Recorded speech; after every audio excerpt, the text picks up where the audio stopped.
I'm Richard Hooper and this is SatTV Week. Now I'm pleased to be joined by PJ Beylier of SpeedCast.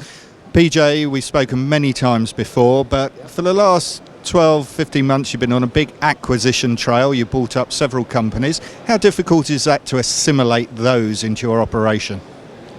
Well, we've acquired, I think now 12 companies over the past 3 years, so we have defined a methodology. We have been using external consultants initially to help us, and then we have built our own in-house integration team.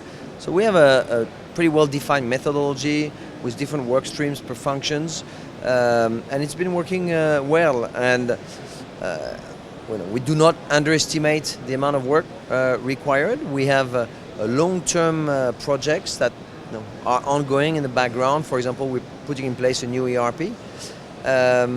But I think we've got a good understanding of what we need to do, and overall the integration has been relatively smooth because of how selective we've been in the companies we've acquired. We have acquired companies that we liked, and we liked them because they were growing, so we've never been in a complex turnaround situation that would require a lot of management time and complex integration. We've acquired companies that were growing, profitable, that had built a name for themselves for being good at what they're doing. Companies that have an entrepreneurial culture, an overall corporate culture very close to ours, and companies that are very complementary, that fill gaps in our approach to the market, which means that there's limited overlap. And when we acquire these companies, limited overlap with us, growing, well, an important thing of what we acquire is their people. So when you go into a company you acquire and you're able to say, your jobs are not at risk, we need all of you, and we're going to put more people because we want to continue your growth and help you get to the next level, you get rid already of 50% of the issues you have in integration. So no, it's been a great experience. It's been going well. It continues to go well, and hopefully we'll have more companies to integrate in the future. Now, you're one of the few companies that is going on an acquisition trail at the moment. There's a lot of talk in the show this week about the satellite sector and some of the problems the operators are having. What's your take on it? So first, at the service layer where we are, consolidation is happening. It's healthy. The market is very fragmented. Customers are looking to have solid partners which have the ability to serve them on a global basis, that are solid financially. So it will continue, and I even think it will accelerate at the service provider level. At the satellite operators level, it is consolidated in certain parts of the world, much less in others. Here in Asia Pacific, it's a quite fragmented market. And overall, what's happening in the satellite operators world is that there are a lot of new satellites coming up, both traditional satellites with wide beam type of coverage, and new HTS satellites. The combination of all this is a lot of capacity that I think, if you take a long-term view, will be absorbed by the growth in demand. But if you take a more short, mid-term view, will create very strong supply, not to say oversupply, that is going to bring the capacity prices down.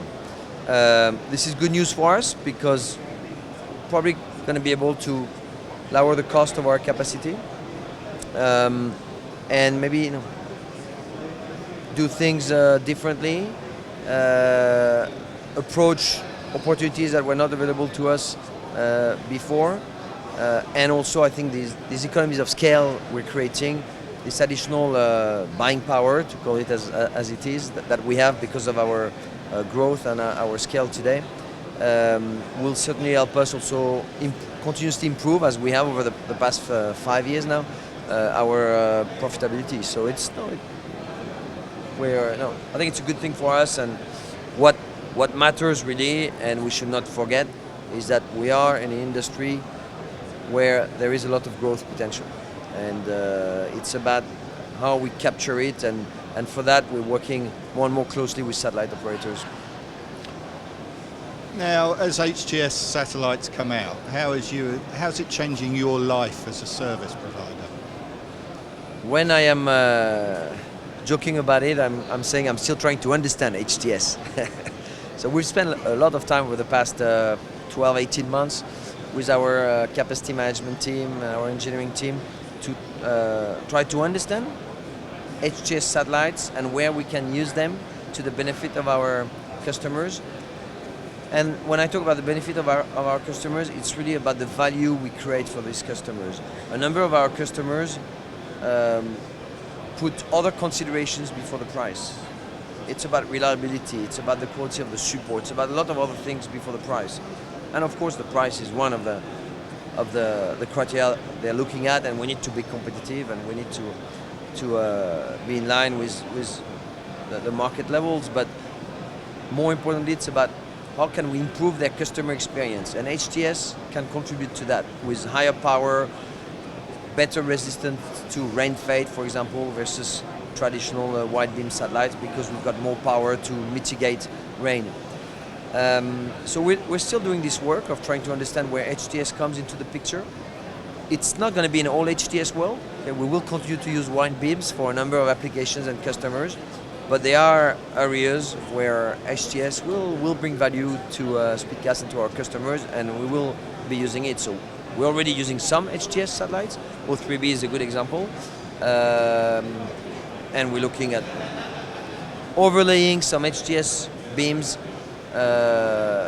over our wide beam network in areas where there is a need for high bandwidth, where there is a high density of customers, for example ships in certain region, because it will help us provide a better experience.